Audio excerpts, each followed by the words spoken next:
Welcome to this week's 20-minute Tim's. Brendan bites back. The manager gets his say. Flagship podcast with Stephen. What's happening? And Martin Melly. Yes. It's been and who are you? I'm the host, Jamie. Yes. It's been a while since we've done one of these, but yeah. It's been a hectic couple of weeks, and there's been lots of back and forwards and to's and fro's. But finally, Stephen, the manager, gets to have his say, and he must have been itching to have it. Oh, yeah. I think I said before we broke up for the international break. And how long ago does that feel? We were all so young and innocent back then. How are we to know that things were to get even worse after we broke up for the international break? It was incredible. We were all looking forward to it. And then all of a sudden Celtic go and drop that statement on a Saturday night, and we're all spinning. So Brendan Rodgers, yes, as you say, got his chance to kind of bite back, as it were. I wondered about that because I thought, is it going to be one of those quite anodyne, quite media managed, yes, we're all going in the same direction now and it's all about looking forward? But no, it was actually quite it was professionally done. It wasn't, he didn't go out there and just start ranting and throwing everyone under the bus, but it was professionally done. But I thought it was a very telling and actually quite biting kind of expose on what exactly went on in that transfer window. So I was actually quite impressed with it. He certainly wasn't trying to pull the wool over any fans' eyes, because the previous time we'd heard from him, we was talking about, the board bleed for the club and all that sort of stuff, but all that was gone, because what's also happened since then is that he was bladed in the back and thrown under the bus by someone, a mystery source at the club. So whoever could it be? We will never. I know. Maybe we will never find out. Kaiser Soze at large yet again. So yeah, I thought it was quite impressive from Brendan Rodgers. I think he hit all the right notes. Even took a little bit of responsibility for himself. So yeah, I thought it was a tour de force of press conferencing from Brendan Rodgers. Yeah, Melly. Yeah, I enjoyed it. I was in the same boat as Stephen. I thought he'd come out and after a couple of weeks, we'd probably hear that, do you know what? Transfer window's closed. We've got what we've got. We'll go forward. We need to get the team on board. But he did that, and then he went about and took aim, didn't he? He was like a sniper out there. Nobody missed. It was precision. Not the right time for him, Melly. I know, Melly. I didn't even think of it. We're going to get us pulled from YouTube. Yeah, sorry, Melly doesn't watch the news. That muck. But I thought he went for everything. He got everything he needed to. So he was in a difficult position, but he was sort of backed into a corner, wasn't he, with what had gone on? And rightly so, he came out and he didn't let anybody down, did he? And even the stuff with Daizen and Maeda, he's just honest about that. And he could tell he was hurt by what had happened to him, and he wasn't going to hold back, and rightly so. He's got himself into the position, and the board have put him in a position where he can align himself with the fans again, and he's taking it, and good on him, because the board deserve all they get. Listen, we're back in the studio next week, so that's just a little bit of admin. And if you're wondering, what have I missed on Patreon since the boys last were on the flagship slot? Well, I'll tell you what you've missed. You've missed a reaction to Celtic's statement. We put out a special episode for that. You've missed individual scouting podcasts for all of the new signings that have arrived late in the window. You've missed all of those. You've missed pre-match for Kilmarnock. You've missed post-match from Kilmarnock, and you've missed some excellent writing. So patreon.com/20minute Tims, head over there if you want to catch up, and that sounds like the sort of thing you want to be involved in. We're on there all week. We're party rocking all week long, as the kids are fond of saying these days. All the kids love. Listen, I was looking forward to that Brendan Rodgers press conference, because there was a few ways that he could have played it in. I did suspect that he might just go for the middle of the road, smooth things over, let's just get on with it, and we're all facing the same direction. But I'm glad that I remember saying on the podcast a couple of weeks ago that what I want is a bit of honesty from Brendan. There's nothing to lose. And box office stuff. But it was box office, but it wasn't. They did do the wee glint in the eye and the wink about when he was writing statements. So we'll get to that. But it was box office. But on the other hand, it was like, right, okay, I'm glad we're finally hearing some of the real you stuff. Like, I was disappointed. I thought it was cowardly. Cowardly was an extraordinary word to use. I thought that was really telling, And he was quite open about the fact that he wanted to stay for a long time. He says, look, my initial plan was to do 3 years here. There's so much in that came out of that press conference that we've just not seen or heard from Brendan before, in terms of tone, in terms of delivery, and in terms of content at the press conference. So I was really pleased that he did it in the way that he did it. And he sort of set up, Stephen, hasn't he? He's sort of drawn battle lines a little bit between the people that that want him at the club and the people that don't. You know, he name-checked Michael, he name-checked Dermot, and he obviously said he was on the side of the fans and their disappointment. Peter Lawwell's name never got mentioned when he was talking about the people that he enjoyed working with. An oversight, I'm sure. Yeah. So we might as well talk about what Brendan called the cowardly act. Let's get that one out up front. I thought briefing against the manager just can't stand. Frankly, I'm amazed that there's not been a resignation about it, and that's not hyperbole. It's the club have not even commented on it. I don't know what world that Celtic live in where some senior sources within the club, and it's rumoured to be Peter Law, whether that's true or not, who knows, just go via third party brief against the manager, say some really damaging things about the manager, and Celtic seemingly are just going to pretend it didn't happen. They've not denied it, so presumably no denial came out. So in the world of press, Celtic presumably approve of that statement. They approve of those comments because they've not come out against them. Nobody senior has come out against it. It's bizarre, and I'm once again back in this place where I think the way Brendan Rodgers is getting treated quite shoddily. What's the guy done? What's he done to deserve getting briefed against, apart from just sort of interpersonal relationships that maybe exist within the football club and certain people don't like him? So you don't have to go to the Sun newspaper with that sort of thing. So I'm glad he called it out, because it needs called out. And I think the silence for the club have been through a lot recently.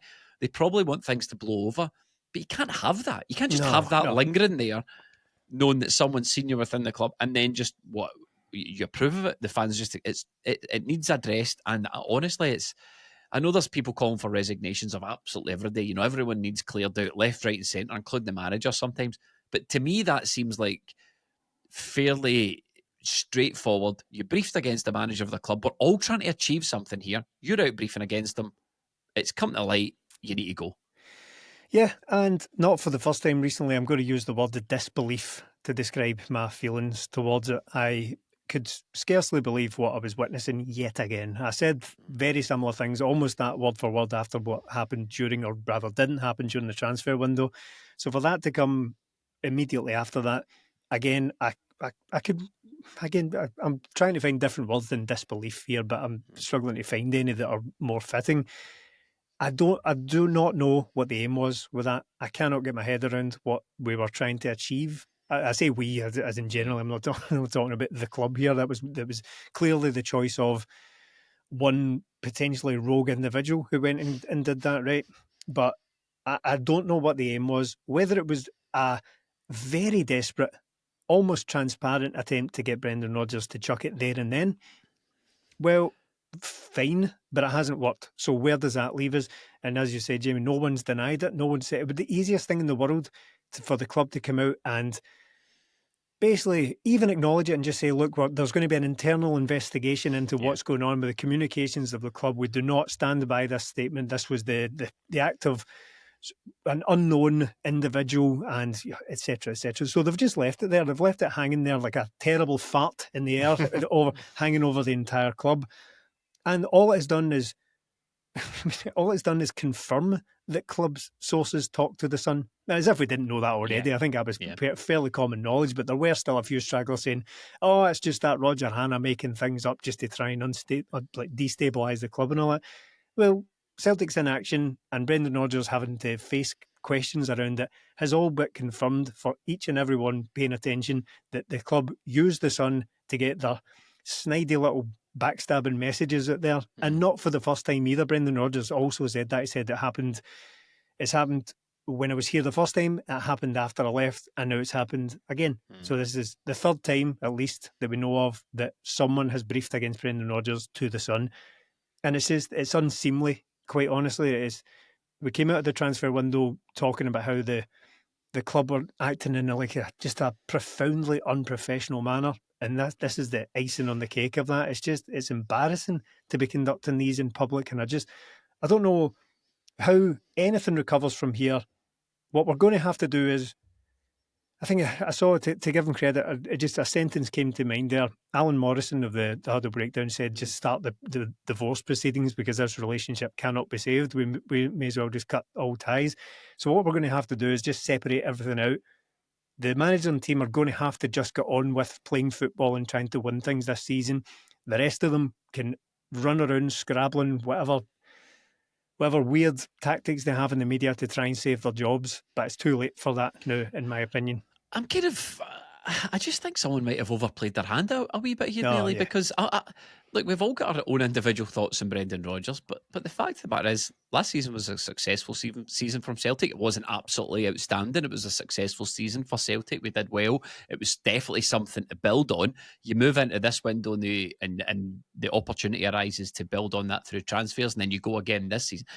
I don't know if someone overplayed their hand and maybe was spending some time online, saw some moaning about Brendan Rodgers and thought, you know what, if I stick this out, there'll be a groundswell of opinion here. I think, given the choice, I don't want to speak for all fans, I'm just taking the online temperature. If there was the choice between the way the board want the club to go, the board or whoever briefed the press, for talking's sake, versus what Brendan Rodgers' project for Celtic is, I think the majority of the fans would say, well, see all that stuff Brendan Rodgers saying about wanting to do business early and wanting to build. That's the project we want. There's the battle lines you're trying to draw between, throwing Brendan Rodgers under the bus a little bit. It's not worked, and it's not really going to work. I mean, maybe if Celtic had a terrible season and it all started to unravel, then maybe your time then is to throw Brendan Rodgers under the bus. But right now, after a successful season, while he's trying to build something, now's not the time to do it. And as Stephen says, I don't understand what they were trying to achieve there, other than maybe have him hand in his resignation. Plus, sorry to jump in there. There's no evidence for it either. There's nothing anyone can point to and say, well, you know what? See that thing Brendan Rodgers did? That was unprofessional and that was out of order, and that could see him getting fired, or that could see the fans turning against him. That thing doesn't exist. There's nothing there other than him doing what every manager of the last decade has done, and moaned about transfers not being done early and on time and in a timely fashion and without breaking the model and all that. That's all he's done. So if that's the hand they were playing, then they have grossly overplayed it. I think you're absolutely right. Well, and I don't understand what it is, this fascination Celtic have got, Melly, with anonymous statements. So there's an anonymous statement comes out on the Celtic website, not a single name to it. To me, that tells me, if I was to guess based on absolutely no information, that landed at 9 o'clock at night, sent from an account, someone sitting on the beach at the Bahamas or something with a glass of red wine, firing out an email via a PR company in Scotland, go to polish this up. That's, to me, probably as a guess of someone with no absolute knowledge of the situation, what happened. So you've got that anonymous statement, then you've got this anonymous statement, and you think to yourself, who's driving the boat here? Who's steering the ship? It's a good choice for the beach, I think. Red wine. You happy with that? Depends. Well, sangria? No. Yeah. Now we're talking cold. Really? I'm in the same boat as you. That I don't know Stephen's red wine question. Answer the question. I'd always go something cold. For me, mojito. Oh, easy, yes. Easy. Oh, there you go. Easy. Okay. There we are. Easily done. So back to Brendan Rodgers and this board we've got, not as nice as a mojito, but we'll have to take it. What a link. We're doing well, guys. The statement, the Sun thing, to me, it's all a nonsense where, again, it's tone deaf and ignorant from the board. Yeah. They don't have a clue how we as fans feel. And for me, it was just them going, right, he's left before. Let's try and push out there that he's trying to engineer this move. He's tearing the club apart. When, like Stephen says, in the reality, if fans were to think, here, maybe Brendan Rodgers is doing that, let me go and search for some evidence of that. I can't find any evidence. The engineering the move was the funny bit as well, because what does he need to end? He's got 8 months left of a contract. He said at the press conference he would like to stay longer. He's not been offered a deal, which is fine, but that's the reality of the situation. There's nothing to engineer his way out of. He sat there how many times and talked about 100, 150%, 3 years I'll be here. He's been undeniable. Even he's joking about the numbers being thrown around now as well. What did I say last time? 100? Yeah, we'll stick with that. So this time. It's not even as if we can even go and search for, maybe Brendan was a bit of bullshit there. Everything he's saying, that it doesn't marry up to what's been put out by the board. And for me, it's just, we'll put this out because, do you know what, he left before. There's enough people that will maybe no be on side with him and we'll get this out. But then he turns around and says, tearing the club apart. And you're like, by doing what? Because he's done the opposite of that. He was on the last time we heard from him, like Stephen said, talking about the board bleeds for this club. So if anything, he's been too professional and he's been on the board side too much, that maybe that was pissing off fans a bit. But not at all that he's went the other way and he's trying to tear the club apart and all this nonsense. It's just them grasping at anything, thinking, "What, we'll put this out there." They'll grab onto that and think he's away again, and they just went the complete opposite way. They're so ignorant to what's actually going on with fans that they don't know what they're doing anymore. Is this incredible 4D chess? Have they Yeah. done this so that They all know the fans... better than us, Stephen. They know how to do transfers better. They know how to do finances better. They know how to do tickets, stadiums. They know all this better, everything better than us. So we're the idiots, Stephen. Yes, yeah, as always, yes, we are. All you need to do is read the comments underneath these videos. But it has Dermot Desmond and Peter with 800 burner accounts between them. It has either spectacularly backfired this in a hilarious, this is the one thing we didn't want to happen manner, or they've played a blinder here, and what they've done is they've deliberately sacrificed themselves so that all the fans come back on board. They were all singing Brendan Rodgers' name after the Kilmarnock game. So what is the charge? Wanting some players, some succulent attacking footballers. Attacking footballers. I just don't understand what Brendan's great crime is here. Just to throw the guy under the bus. The Celtic statement, we sort of reacted to it when it came out, but it's still sort of ringing in my ears a wee bit, and we're going to see how. Obviously, you can't make any judgments until the finances come out. I think the finances are out this week. But if it transpires that Celtic put 95 million quid in the bank, or whatever that figure might end up being, and they are well clear of any financial rules that UEFA have imposed, and that was just a whole load of waffle, and you're selling... If the story's sort of rumbling on a wee bit, I think Celtic thought, we'll release this statement and it'll kill it, but it's not, because we'll come to the Kilmarnock game, we'll come to IHEANACHO and Tounekti. But there's so many stories that have come out of the press conference as well about, Stephen Brendan saying for the first time he wants to stay longer. That was the rumour. The rumour for the longest time was Brendan signed up for 3 years, but he sees himself as a bit of a legacy manager. You don't really get that anymore, necessarily in football. But the jury was out for a while with Brendan Rodgers, but the more I hear him speaking, maybe he's just a bit of a salesman. Maybe I'm buying into his patter, but I kind of feel like Brendan gets... or at least the frustrations he's voicing match my frustrations, and I don't know if that's just him being a bit cute with things, or maybe he's just sort of playing it. He's the only one from Celtic we hear from, really. He's the only one at the club that speaks, so he's the only one that gets to put his point of view across. So it's a great opportunity. He's the only one who makes his point and puts his name to it for a start. So it's a great opportunity for Brendan to win people over, and maybe that's all that's happening. Maybe I'm getting won over by Brendan here. But when he says, I want to be here for a while, I guaranteed 3 years, but there needs to be certain conditions in place, my immediate thought was, you've been trying to get these conditions in place for the first 3 years now. This 3 years, I don't know where it's going to take. I don't know where it's going to take Brendan, because how can he be bothered? He probably sees a potential in Celtic like we all do. He probably sees Bruges, and the Bruges being the latest example, but there've been plenty of examples over the years of these clubs who operate with similar budgets and similar domestic environments for Celtic. Bodo Glimt and all that. Take your pick. There's so many. We've seen them all, and he's probably like, that could be Celtic. See if you guys just tweak things a wee bit and did this and did that. That could be us. It's beyond tweaking, but that's the point, isn't it? And you said, look, about a clear out. That's what it needs. It needs freshness in there. It needs people. We've got non-football and people doing football and department stuff. Why do we have that? Do you see that in any other major club or big club where we've got accountants doing the football negotiations with football people?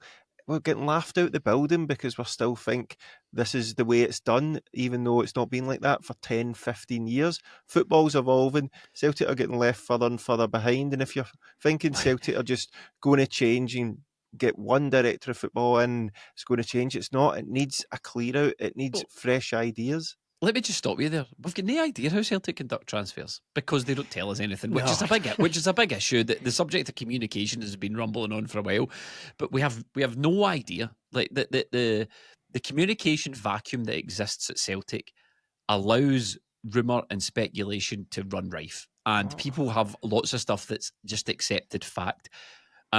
So we don't know. Because I'm pretty sure Benjamin Seagrass said on his podcast that Celtic hand negotiations over to a third party. Like that's how his transfers work. Somebody mentioned that before on a podcast. So, but the point I'm making about this is that the lack of communication of any type, other than what we get from Brendan Rodgers, just allows this environment where anyone can say anything and it becomes accepted fact. I mean, I don't know. Nobody knows the ins and outs of it, but the resurgence of Dom Mackay has been absolutely hilarious to me. I mean, I just distinctly remember... I get deals done, mate. He get deals done. He get deals done because apparently a agent would walk in and go, by the way, this guy wants 40 grand a week, and he would go, okay, wait, this signing player stuff's easy. but do you remember? I distinctly remember during the Dom Mackay era, people were getting their hair. People's hair was on fire back then. How bad he was at transfer. Ange was complaining about it. The rumours about Celtic were just agents were giving us any old shit and we were signing it up. Like that was pretty rife at the Dom Mackay era. I'm not trying to rewind the clock, but what I'm saying is that's an example of the vacuum exists, and obviously Celtic are not going to come out and badmouth that guy, and rumour fills its place. And the vacuum exists and the Dom Mackay rumour fills its place, and I'm sure there's millions of things like that. But Stephen, back to Brendan's sort of frustrations about the lack of contract.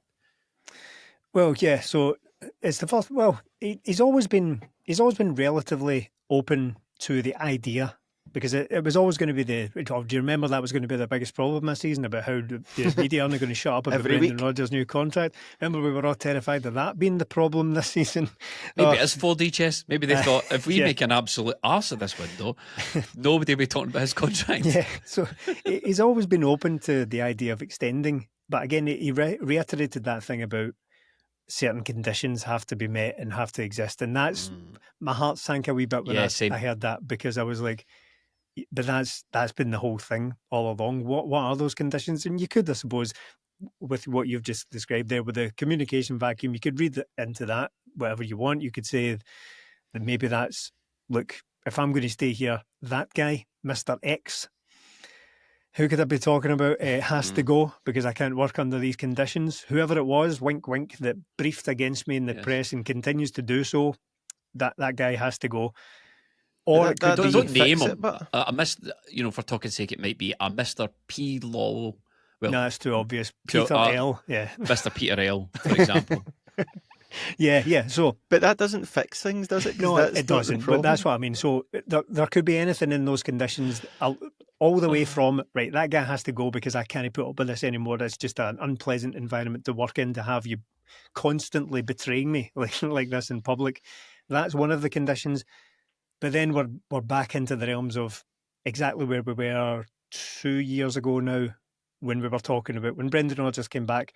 If he's come back, it's because he's been promised the right conditions to work under. All the transfers are going to be different, and that's just not the case. I want to dig into that. I really wish someone asked him about, you were given assurances back then. What's changed? People have been asking him recently about, because look, even before the window slammed shut in the embarrassing manner that it did a couple of weeks ago, people were asking him in press conferences about how, like you said, almost exactly the same thing last year. There was a game against St Mirren in August last season. That was the one where Law was getting abuse outside it, wasn't it? We know what we're doing. Yeah, right. Yeah, that's the guy who was like, spend the money or something? Yeah, we know what we're doing. Telling people to calm down in a car park.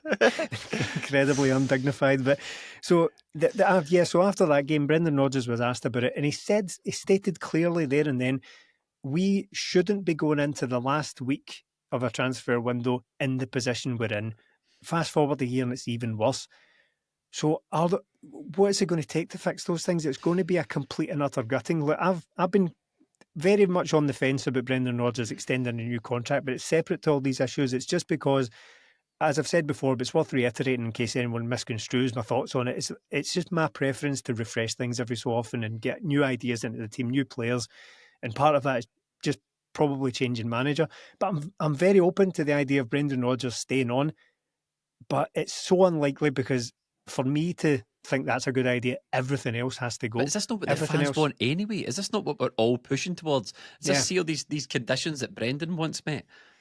I would say they're probably the same as what the fans want met. They are, but that's what I mean. But they're so unrealistic, because they're never met. They're never met, and it's for him to be now 2 years, third season into the job and still be talking about how the conditions are going to need to be right for him to extend, to me just felt like it.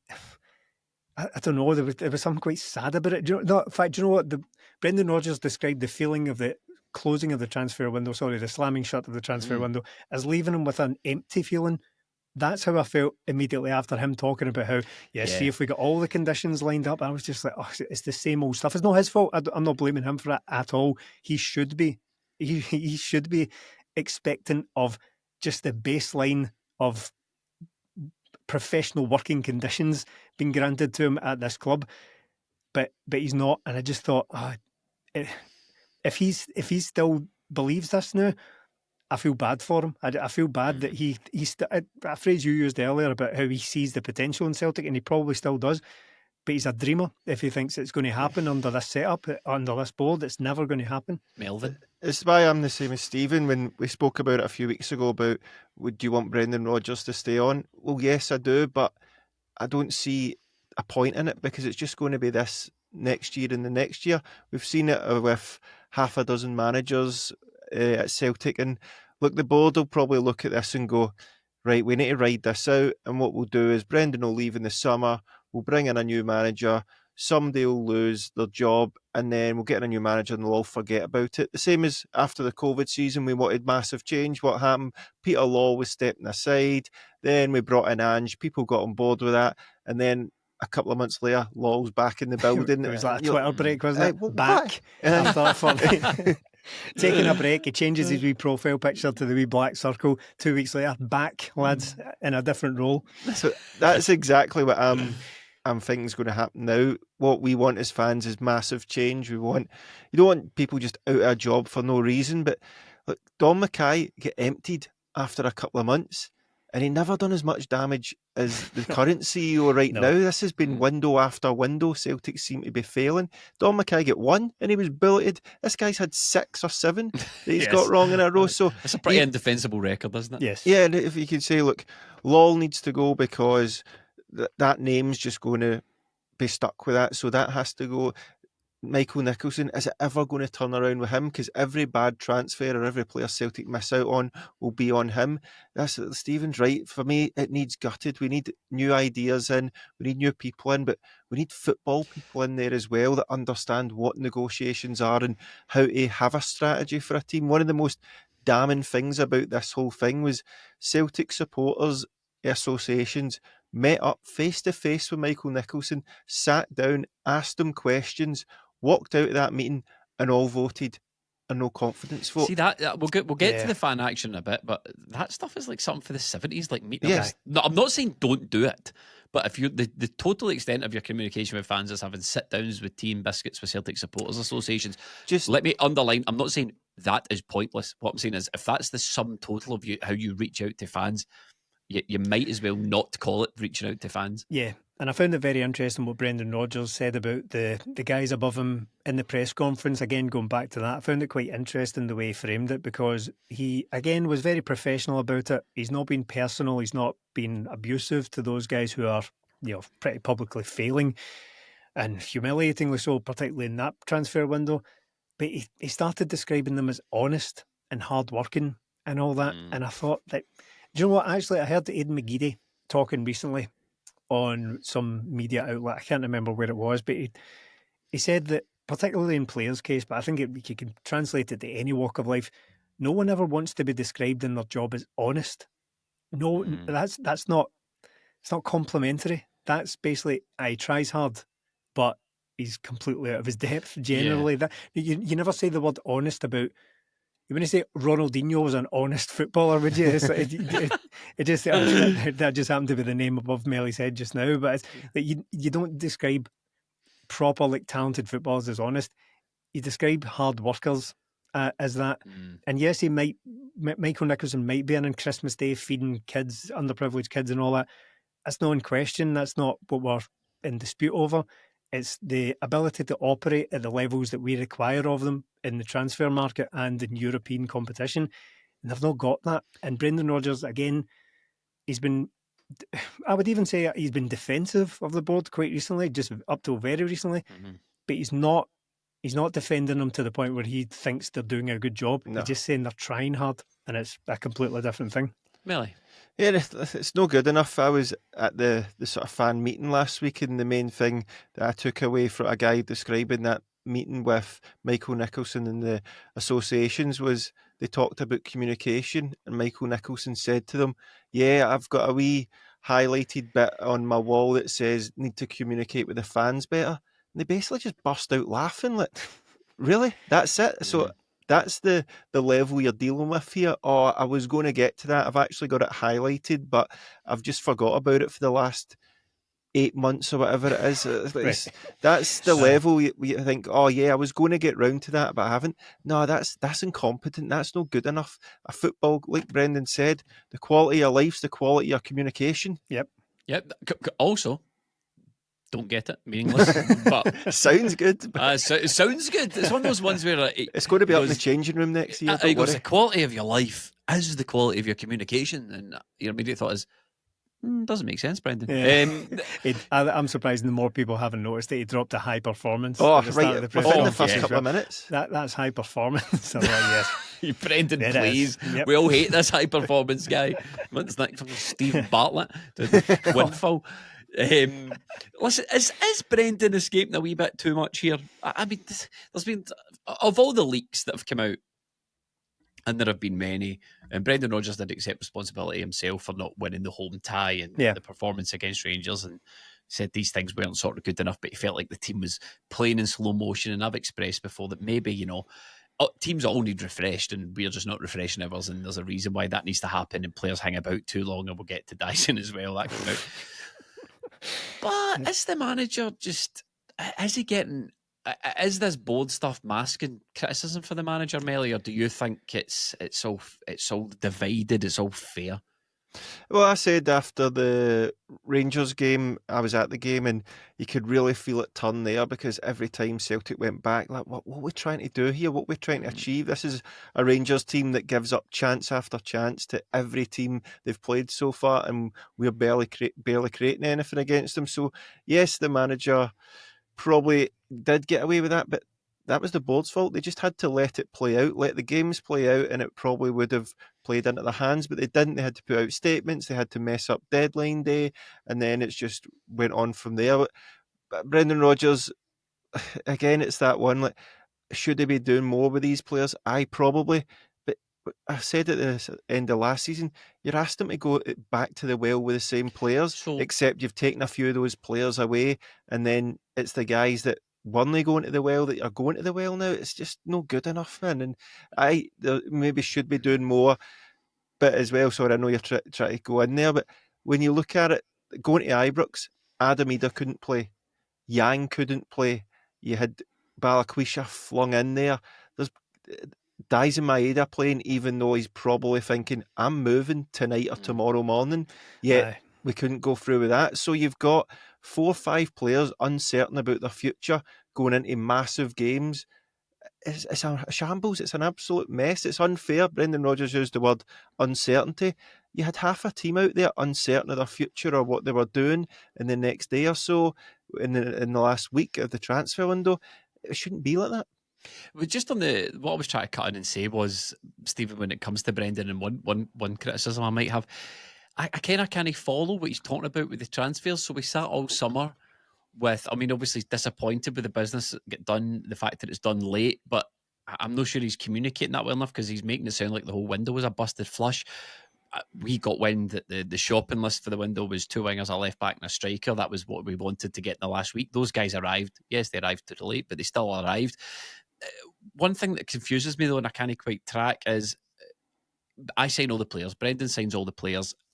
And then he obviously has a lot of say over who goes, because Yang was up and down like a yo-yo. Ida was up and down like a yo-yo. We held on to Tilio all summer. Because last night, by the way, did you see that? No, I should did not. Never have let him go, as they say. So he's communicating, as we're talking about the quality of communication. He's communicating to me as a fan that he has the say really on who stays and goes. He said himself, I can't let Tilio go, but he let Ida go when we didn't have a striker, even though he said I can't let him go without getting one in. I'm not buying it. I'm not making any grand conspiracy here, but I'm just going on Brendan's own words and on his own communication. He's saying, I kept Tillio, I can't let him go. I can't let Yang go. In fact, Yang's still here. I'm not advocating for keeping Ida, but he also said he couldn't let Ida go. But he did let Ida go. And then we didn't get the replacement in. And then IHEANACHO... Did they let him go? But that's the problem. But this is what I'm saying. This is what I don't get, because I think what I'm just trying to understand is I think Brendan sort of plays. I think it suits Brendan to have this confusion over club signings, over Brendan signings, over that question you just asked there, Melly. Did he let him go? Does he get the say? Because there's you guys brought up a great point on the post-match podcast about trusty Engels Reader. 3 weeks ago, he was singing their praises about how great these guys were in the Champions League. Now they can't even get a game against, who did we play at the weekend? Kilmarnock. They can't even get on the pitch, and he sold one of them. It's bizarre. And Ida got sold. Ida didn't want to leave. The club said they didn't particularly want to sell him, so he was happy to let him go for no... It's confusing, Stephen. So how I read that situation, and I could be wrong, I would probably need to look back into the exact timeline of it, but how I read the Ida situation was that just an opportunity came up for everyone, really. Yeah. It wasn't a direct... It wasn't like he was like Daizen and had asked to go, but something came up that just kind of suited all parties. However, again, how I read it was that Brendan Rodgers was fully expecting Kasper Dolberg to be delivered basically the same day, and that's why he probably said, right, okay, if Ida wants to go, then just let's not stand in his way. I don't particularly buy into that. I don't buy that. Personally, I'm not saying what you're saying is wrong. I've heard that rumour. Yeah. I just wonder if...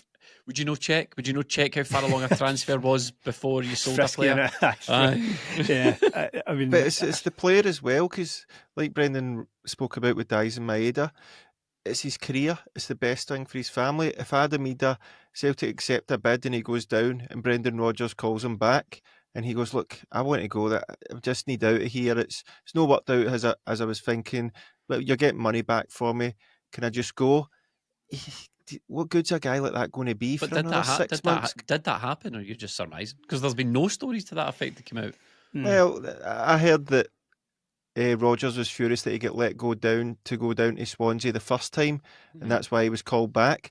If a guy's went down there, done a medical pretty much, and then agreed terms, what good's he going to be for your team going forward? It's up to Celtic to get somebody in. That's the bit they failed at. So I don't really see it's Adam Ida or Brendan Rodgers' fault. It's keeping a guy like that. Would it be beneficial for Celtic to still have Ida, Maeda and Yang, 3 players that you're going to need to rely on that all wanted to go? It's just it's silly. So do you think Brendan's escaped criticism, Stephen? Over the transfer, I'm not really concerned about over the transfer deal and stuff, but overall, in terms of like his management performance, in terms of his wheeling and dealing, not in terms of this window, but do you agree with me that there's confusion? He's signing. I mean, he obviously was happy for Engels to come in, record signing last year. The guy can't even play in the midfield. Doesn't look like it's working. So I'm looking across the team and I'm quite confused by. I mean, we all know Scales has got limitations. Trusty simply doesn't play. It's odd. Aye. So even if we take this window in isolation, again, it's very confusing as to how any of it happened, how any of these outcomes were arrived at. But if we take Brendan Rodgers at his word, then I do leave aside the possibility that it is just what managers say, but how he's got the final say over all transfers and outgoing and incoming, etc. But then you look at the players that were signed. So Shinnon and Amura, you'd be as well, I think, possibly even forgetting about here and now. Bizarre. Careful, Stephen, I get slaughtered for that.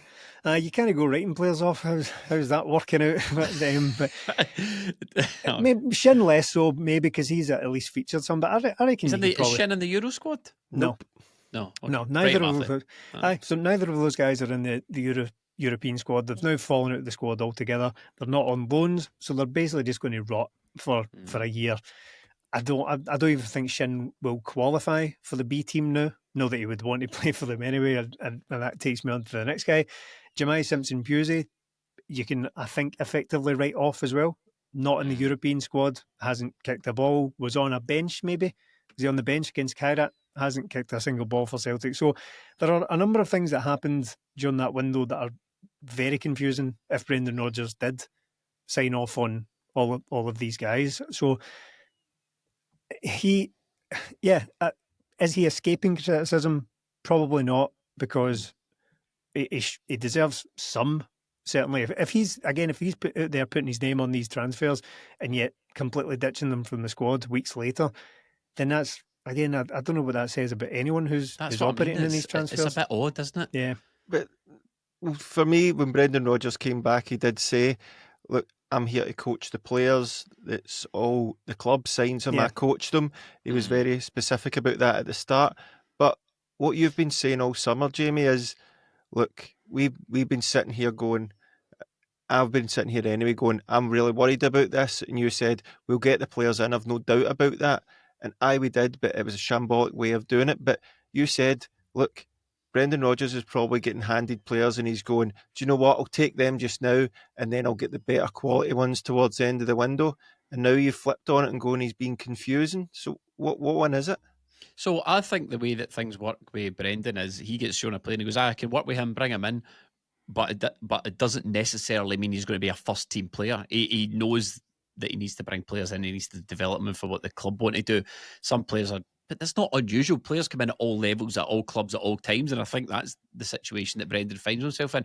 Where I think Brendan's escaping criticism is particularly over the IDAH thing, particularly over the fact that we seem to have signed so many players that play on the left wing, particularly over the fact that he was not 3 weeks ago, as I said and you touched on, he was singing the praises of 3 guys and using those guys as examples of why we should go spend the money. He was using Engels and IDAH as examples and Trusty of why we shouldn't be afraid to go spend the money.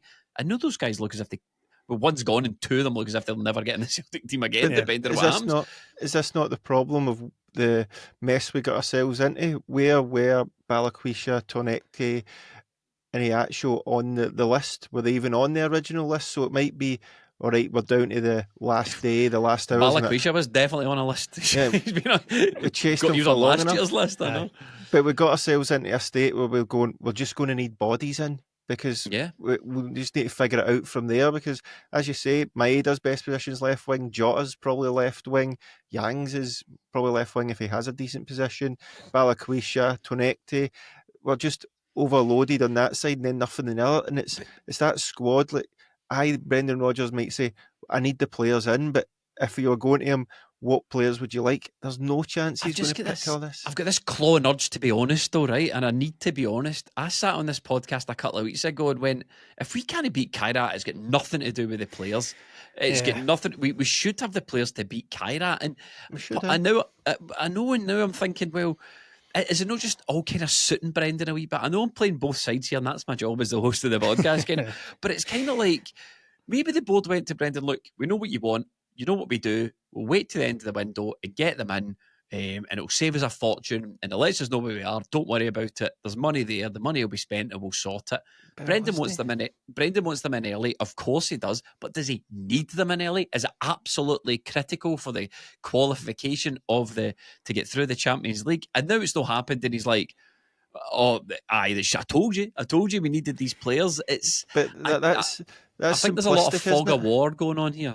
I get what you're saying, but it's very simplistic because, like I just said, you're going out and asking players like Adam IDAH, like Daizen Maeda, like Yang, here, go out there and perform for your current club, even though you're off ski in a day. You're not in my plans, or you might not be in my plans, but go out and give your all. Do this for me. And it's not just that. Stephen spoke about it earlier in the summer and said about Rangers last season. Rarely do fans of clubs all think something's no right here, this doesn't feel right. That negativity doesn't just go away when the players go out in the park. There's reasons for that. The players are part of it, the management's part of it, and the transfer and board's part of that. The club was surrounded by negativity and all that going on. The manager constantly having to ask questions, constantly being asked about players coming in, who's going. It just consumes everything that's around you. And then, oh, by the way, you need to go out and win football games. It happened before under Brendan Rodgers. Didn't get John McGinn, won't get the players in, and we went out to AK Athens. Celtic probably should have beat them, but the club was in turmoil. And when it's like needless drama, isn't it? It's like needless distractions. Clubs in turmoil, sometimes they'll pull it out the bag, but it just would have papered over cracks. So there's a couple more agenda items here to discuss, and I think fan action is definitely going to be one of them. The new rivals is definitely going to be one of them. But we can't do this podcast without talking about the mess of Daizen Maeda, Stephen. Now, look, off the bat, off the rip, I've got no concerns about Daizen. He strikes me as the absolute consummate professional. He put on Instagram and social Twitter, or X as it is now, that was for the team or for the team. That to me is a guy who understands his job now. His job is to knuckle down, presumably till January. Then he'll get the move that he was after.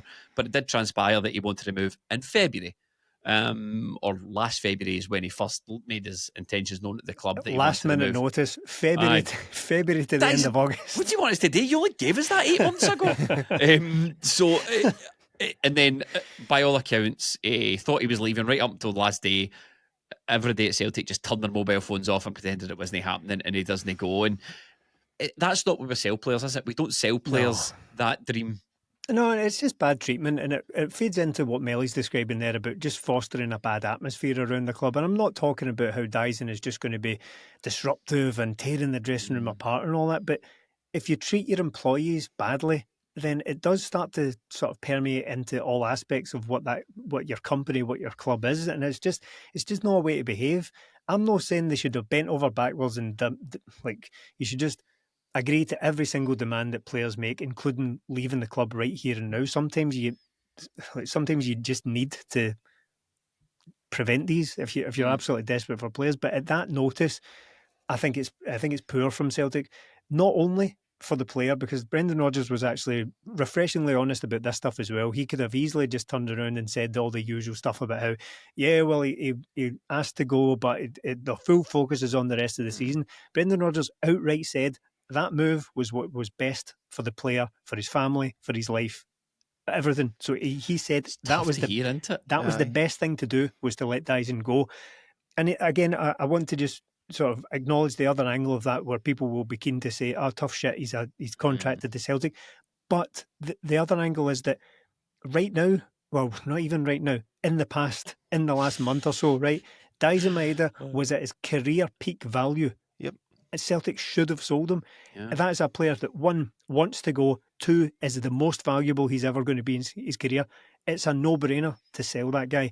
And they just couldn't. To paraphrase Brendan himself, he said on a number of occasions on that press conference, for whatever reason, we couldn't make it happen. There's no excuse, and it's just that it's another just How can you not failure. sell a footballer? Yeah, a failure to sell a player at his peak value, to keep that player happy, to do what's right. It's just right to sell a guy who's absolutely run himself into the ground for Celtic for. And it's the model. It's his last big move, probably. Correct. And this is the thing that we presumably tell players. You come here, you've got loads of opportunities. It's a brilliant place to play your football, to develop your football. You'll be on a brilliant stage for a couple of years.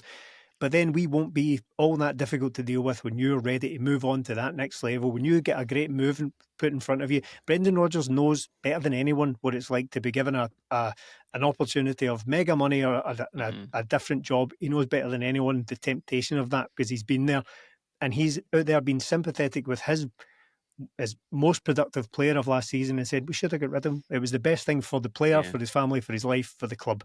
And it's just let him go.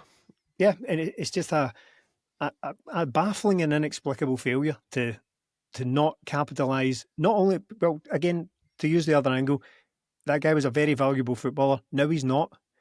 I'm not saying he's worth nothing, but his peak is gone, because that summer, that was, everything had lined up. Yeah. The best season of his career met with the last 2 seasons of his contract. Once you tip into that, if you get to next summer, he's heading towards 29, plus he'll be in the last year of his contract. It'll be a winter sale. I think it'll be another key over. It has to be, but again, that now forces that hand. Now we're going to have to lose that player in mid-season just to capitalise on any value. So it's just, we could rant about stuff like this all day, and it just loops back around to what was just a baffling transfer window. But it's the more you try and close it off and just focus on the future, the more shit comes out. Every single day, there's like something that happened during that transfer window that makes you think, I don't know what Celtic were doing. They were wasting their time for weeks. in this situation, the future is as present as the past. The future is as realistic as the past. All those things are, we've just kicked them down the road. They're coming towards us. Melly, do you want to come in and Daizen? Yeah, I just feel sorry for the guy, man. Like, he's put in everything to Celtic. There's no way you can ever say he hasn't. And let him rot in the reserves, Melly. That's what I say. He wanted to go, rat. But for Daizen, it is a shame because the move might be gone now. Teams might move on to somebody else and their focus might go elsewhere. But that guy gave everything. And to me, that sounds like if he's saying he wanted to leave since February, well, the transfer window was shut in February. So to me, that is, Celtic sat down with him and went, we want to offer you a new deal. How does this sound? And he's went, look, I want to move on for the best of my career. It was pretty much the same when Celtic sold Nicholas Coombe. Brendan Rodgers said there was rumours in January, but we knew for a while he wanted to go. That was probably the exact same scenarios. Now, Jamie, you mentioned the model. The model is you sell players, but you bring players in. We've got half a model here, and that's why we need the clear out here, because you're holding players against their will. Like, Celtic should have sold Adam Maeda if they could get decent money back for them. Celtic should have sold Yang if they could get anything for him. Celtic should have sold Nicholas Coombe for what looks like a lot of money, considering he's not playing any football for Como. Yeah. And Daizen Maeda was at the peak to sell him. Celtic should be able to do that, but the inadequacies at the club have cost them more money. They've cost them the Champions League, and it's players. It's a short career for players, and you've just got that guy at Celtic for another 6 months, and Celtic need to work with him. I think he'll knuckle down. I think he'll be fine. He'll give his all, but that's what happens next when a player goes, see, if I go to Celtic, I can get a move. I'll contact so-and-so and see what they think, see how they find it. And they go, here, by the way, they're murder to deal with. The promises will be broken to the player and the manager. That's Celtic, what I mean about the overall culture of things, isn't it? It's just damaging. And it's damaging to players now because we're holding players or not letting them go or not letting their careers progress or even stagnating. It's damaging to managers now because we now look like a team that doesn't back the manager or blades the manager if he goes wrong. Agents don't want to deal with us because we're so bad in the markets. Look, where do we go next? Because Celtic, they're not a good club to deal with. All this goodwill and how we sell players, you're running out of options here of how to do that. So the next step was fan action, and I think that's pretty much. I think that's obvious. I think after you can't have a disaster like that and hide forever. I think fan action is absolutely obvious, and there's various groups facilitating as we speak the best way to do that. But I think overwhelmingly every Celtic Supporters Association, every collection of Celtic Supporters Association, every fan media outlet, every fans group you can think of, everybody's in alignment here. And it's been a while since I've seen the Celtic fans in such alignment over the fact that things need to change. And I think, I would definitely support that. I think the status quo just simply can't go on. We were all in agreement on that the status quo simply can't go on. There was a fan protest at Kilmarnock. I think fan protests even are always difficult things to do, aren't they? Because you need to let people support the team their own way. You need to let people protest in their own way. I'm kind of the impression that I got the idea and I thought it would work, the 12th man.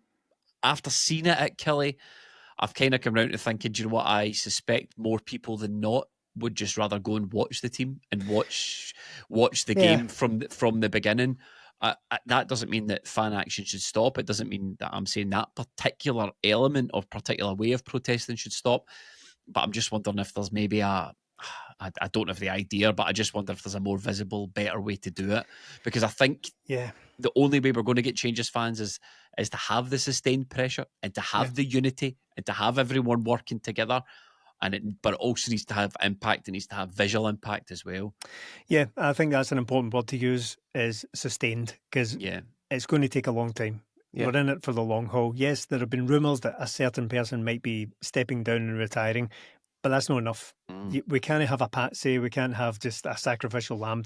Serious change needs to happen. So it's a start. I watched the game on TV, obviously, and I saw that there were. Did you watch it for the first minute or the 12th? I refused. I stood outside. I stood outside for 12 minutes. Good but there was a thank you, solidarity, brothers.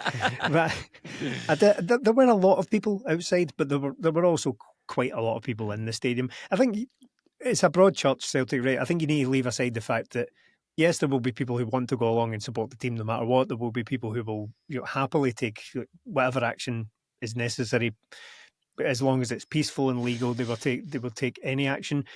But there's also probably a lot of people who aren't really that bothered. They just want to go and watch the football and win trophies and all that. So I think you need to leave aside that element will exist. So I have seen a lot of people saying that you don't want to damage the team, and therefore there's no point in doing anything like that. To me, that's a wee bit excessive. I don't think you're ever going to damage the team by staying outside for 12 minutes. No, and even let's see, just this season, which hasn't been great by any means. It's been okay, but we've had some pretty bad failures so far. But taking that as an example, Celtic have played in all manner of circumstances, whether it's full houses at home or close to full houses at home. They've played in Champions League qualifiers. They've played literally on the other side of the world with barely any fans, apart from the brave few who make the journey. They've played at Ibrox with a smallish contingency over there. They've played they played away games. They've played in every circumstance imaginable so far. Do you know how many times Celtic have scored in the first half this season? Two. They've got 2 goals in the first half this season. One of them was against Aberdeen, and I think one again was against Falkirk. So you're suggesting extend it to the first 45 minutes because you're not going to miss anything? What I'm saying is nothing happens in Celtic first half. Come in at half time. but I'm merely illustrating that the idea that you staying outside for 12 minutes is going to fatally damage the team, I think is excessive. I think that's a little bit like over romanticising the role of the fans here, because we've had everything here. We've had, as I say, full houses and nothing really happened. Celtic are slow starters this season. I'm not saying it doesn't help by staying outside, but it's not going to affect anything either. But I'm not going to force anyone to do that. But what I would say is that if your position is, and again, I've already taken aside the fact that people just aren't really that bothered. They might just want to go to the games, and I'm not going to criticise that. But if your position is, I'm not going to do that, but don't take it as a support of the board, I'm just doing it my own way. What is that way? Yeah. What are we going to do? What else are we going to do here? So, as I say, this is a start. What happens next season when this happens all over again? What we don't want is for it to fizzle out and be distracted by just winning games. But winning games is hugely enjoyable, of course, and winning in dramatic circumstances at the end of the game with controversial penalties and a new boy and a new exciting winger and everything, right? It's all good, but it's a start. I would urge anyone who's determined to help facilitate change to not be disheartened by the fact that a few people went along and didn't take part in it. It doesn't really matter just now, because as a start, we're in it for the long haul here, and we need to just sort of gradually crank up that pressure while maintaining, as I say, peaceful and legal protests, whatever form that takes.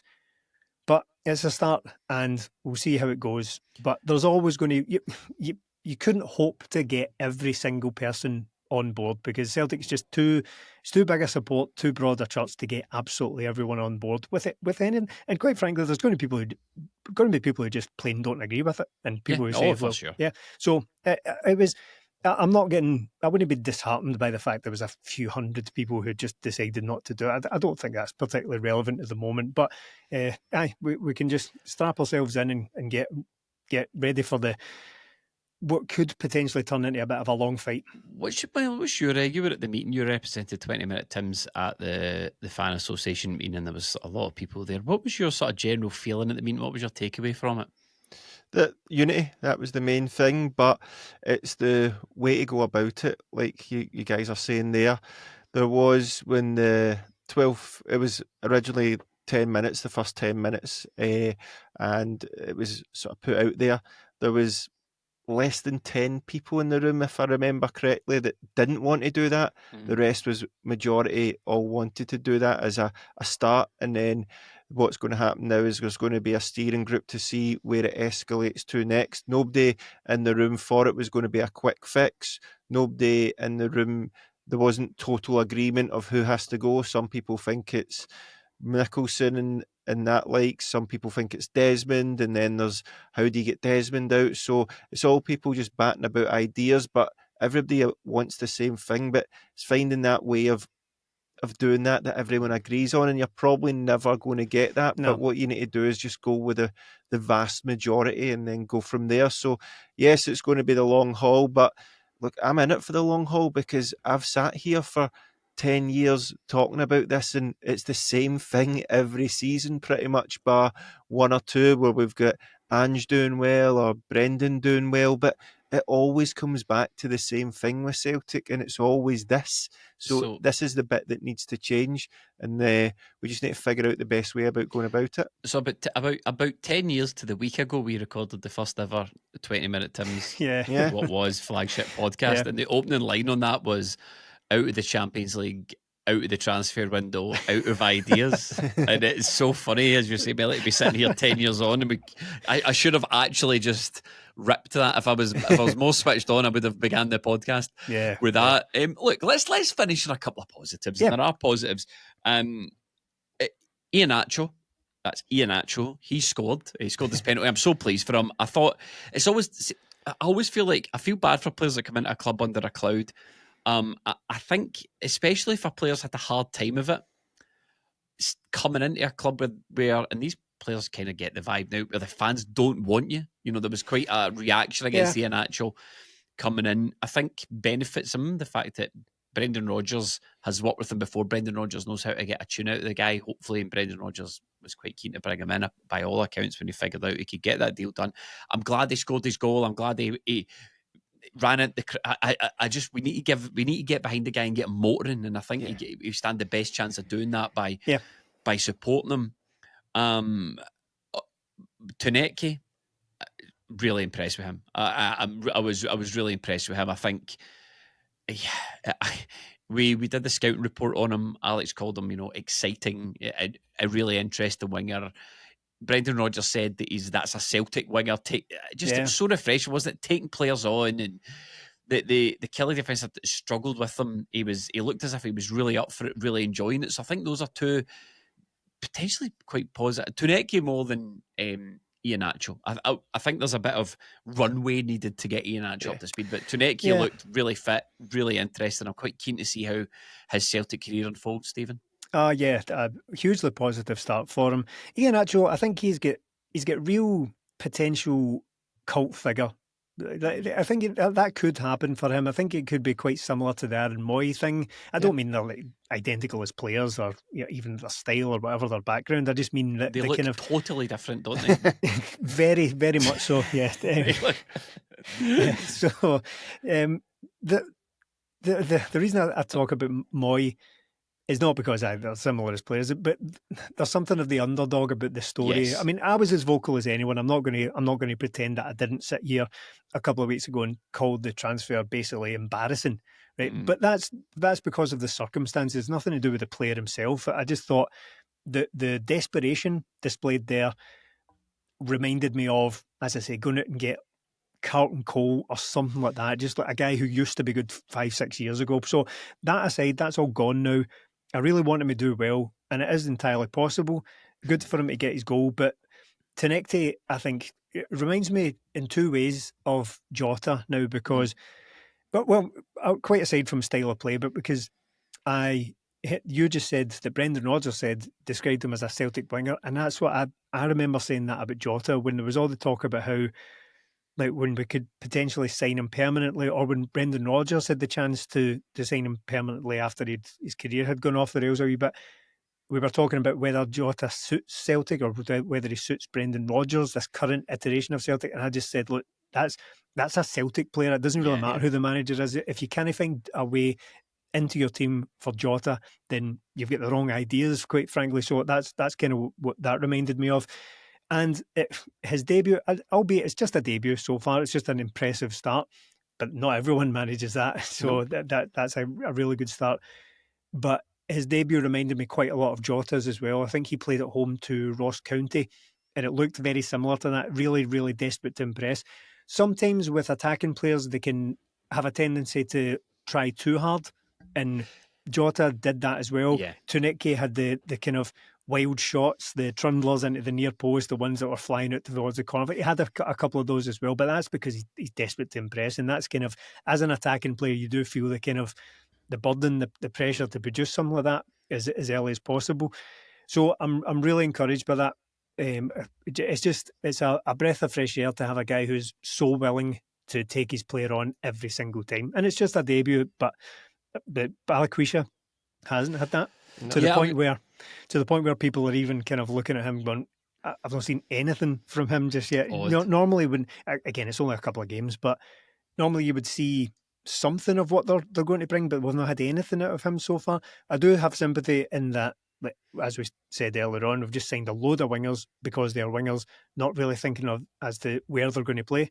We've just stuck him in the right, and I don't think he's suited to it. No. So he might have his moment as well, but I'm making the contrast that one hasn't started particularly well, and one looks a cast iron Celtic player within minutes of taking to the pitch. So a really great start. If I was being charitable to Balikwisha, and I agree with you, I've seen nothing from him, but I am absolutely not writing a guy off this early. I'm not saying you were. I'm just saying that's not what I'm doing either. Yeah. For anyone that might be listening or watching, throwing in Ibrox and then on a plastic pitch.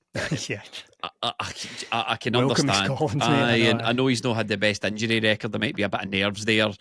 So I don't know, but if I'm being as generous as I can on Balikwisha, that's the best I can. That's the best defence I can mount for him. But the other two players, Melly, that we mentioned, what are your thoughts? Yeah, I'm really impressed, the same as you guys. It is just refreshing to see somebody that will just run at somebody, because that's what we've been missing. Brendan Rodgers talks about this pace and the powerful running. That's what you want with your winger. You want your winger to get one-on-one with somebody. Can I give you Lewis Palma and Marco Tilio and Yang to fill those roles? Good stuff. Yeah. See what you're talking about? How about the opposite of that? No, thank you. But he just looked like a breath of fresh air going in there. And look, it might not always work out for him, but at least he's trying to make things happen. And look, Celtic could have had another penalty where the ball deflects up and it wasn't a penalty. It hits the Robbie D's on the shoulder, but he's trying to make things happen. And with Celtic, there has been so many games this season where we feel like players aren't trying to do that. They'll just go back the way. So if we can get somebody like him going at players, because that's when you make things happen, causing that chaos in the defence, getting a corner, whatever it is, taking a shot to get the crowd on board. That's what we're looking for. And with IHEANACHO as well, look, he's got a goal already, so that's better than some people may have expected. The easiest thing in the world on Sunday for that guy who's just in the door. To spell his name in the shirt correctly. That would have been easy. They could have just asked him. Aye. I'm sure he would have told him. IHEANACHO, I know. Brilliant stuff. Sure, he would have told him, no problem, but the easiest thing in the world would be for him to pass the penalty to somebody else and say, do you know what, I'm no high on confidence, I'm no fit, this is the last minute, if I miss this, that could be my career over. But he picked it up and he buried it, and then that was him. So hopefully he gets a confidence boost from that, and we've got a couple of weeks now where a free week where we can build up to the Thistle game, and it's probably the ideal game to maybe get my start, and then we go into the Europa League games after that. So it's probably worked out well for him. And look, we just have to try and be positive about these guys. Balikwisha, it's been a tough couple of games for him, but we need to see more. And it'll be interesting to see how we fit in this front line, but maybe not the front line's my biggest worry now. There's other stuff to discuss, but we are kind of running out of time a wee bit on the flagship. So I kind of want to end on a positive. I mean, look, for the morning, and there are problems with the club and there are problems with the way it's run, and there are things that are desperately need to change. But if you think it's all doom and gloom, there is a world where we've signed a pretty decent left back in Sriracha. We've signed two good wingers in Balikwisha and Tounekti, and IHEANACHO comes good. There is a world where all those guys we brought in at the end of the window actually improve the football team that we're watching. Is it a bit too late for that? Definitely, as far as the Champions League goes, definitely as far as the Rangers game goes. But it's not a case of like the whole season's crap, you need to write it off. We've also got the Europa League coming up. Very interesting to see how Celtic doing that. I'm kind of in a place, you know how that phrase, sack the board, back the team, or back the team, sack the board, or whatever it is. I'm not really sure. Back the board, sack the fans, I think it was. Is that what it is? Sack the podcasters, back the Lobbles. I don't really know how to do that, but I'm in a place now where, and I felt like this before the Kilmarnock game, where I just want to kind of enjoy watching the football again. Yeah. Will always have my mind partly on how can we help, what needs to change and all that, but there is also part of me that's going, right, let's sit down and watch some of these players and then see you what get they can Tounekti offer. running at players, you're like, this is what I'm after. Oh, that's the stuff. Give a wee bit of that now. Let's talk about the games a wee bit. Let's see what we can. Park all the bullshit at Celtic for a couple of weeks. Let us get to January, then we can all fight again. But there's part of it. Do you know what I'm getting at, Stephen? Yeah, definitely. I think I was when we had the international break. It's not like it was affecting everything, but every time something came up to do with Celtic, as I joked about earlier, every single day there was something coming out about some new failure. I was starting to get in a major huff about it. Like I just I couldn't think of anything in a positive light. But that's because you don't have the football to actually watch. That needs to get better as well. But it can, as all these players sort of gradually, hopefully, click and get better and fitter. That can get better. We've not been a free-flowing, free-scoring, never boring Celtic for Yes. quite some time now. So I would ideally like to see that improve. But we're missing out on all this good Rangers gloating as well. All this crap. That's the biggest tragedy of the season. But we've not even been allowed to properly enjoy that because he had them up to their waist in Loch Lomond today, climbing hills and all that. We don't even get a chance to laugh. This is going to be the best one since Gary Caldwell kidnapped the Thistle team. Remember they did it, bundled There's them. Gold, we're missing out on Gold Tavernier getting photographed picking up a fish supper after games. The potential for them to be bottom of the league by the time they play. I mean, come on, this is comedy gold, Celtic. That we're missing out on. Stephen, do you want to finish your point, or did I just kill it for you? No, that was it. I was just like, it is quite nice to have some football to focus on, despite the fact that it is a shame that this season, in a lot of ways, can't recover now because of the loss of the Champions League. But you're right, that doesn't mean it's all completely gone. We can still have successes. We can still have, hopefully, fingers crossed. There's been such a downer on it. We've got a chance of going on a wild ride here in the Europa League, but we've not even been allowed to think about that because of the. It's because we didn't give ourselves the best chance of doing that either, which is annoying. That feels like sorry to talk about you, but again, that feels like a preemptive opportunity lost. Because it wasn't okay, we're out of the Champions League. Let's bring in some right good players and make a right go of this Europa League thing. We kind of went, that kind of doesn't matter as well, and that's annoyed me. That's another opportunity lost. I'm in a huff about that as well. I was trying to enter a positive. You're right. I know I don't want to be talking about how like the season can't recover, but that's the reality of it. We are in the reality that we've created for ourselves as a club, and that's quite sad. But the season can still be good, but we need to improve on a number of factors, and it's unavoidable. It's going to be now set against the backdrop of trying to oust this board basically for the rest of the season. That's not going to go away either. Stephen, that board will just sit there and go, here, you just say we try to stay 1 point ahead of them. We're 9 points ahead of them and you're still going. Here's the best thing, just to end on a high. The best thing that's happened this season so far is that I'm in a mixed group chat, and there's a friend of mine in there called Chris, and at the start of the season, he dropped in that group chat. Rangers must have won a game, and he dropped in that Russell Martin masterclass graphic. And I'd never seen that before. The coach's voice thing? Yes. For that thing? Right, I've never seen that before, and it's been used. That pose, that ridiculous pose. And he gifted that after Russell Martin maybe won a game, and it must have been after maybe, I don't know, or a friendly or something that was months ago. And I've had so much use out of that. And every time we post that alongside the Willem Dafoe gif on X or on Instagram, people are just on a weekly basis now. The likes are just firing in, and that is just. That Willem Dafoe gif is now getting more and more pixelated as the years go on. I know. Basically, barely make it out now. So there we go. We still managed to get a laugh at them. Yes. Hey, listen, thank you so much if you stuck with us. A bumper episode, but there was a lot to cover. Patreon.com/20minute-Tims if you want to support us for all that other good stuff. You can catch us there, and we've got some good offers on if you want to sign up for a year. But we'll be back in the studio next week.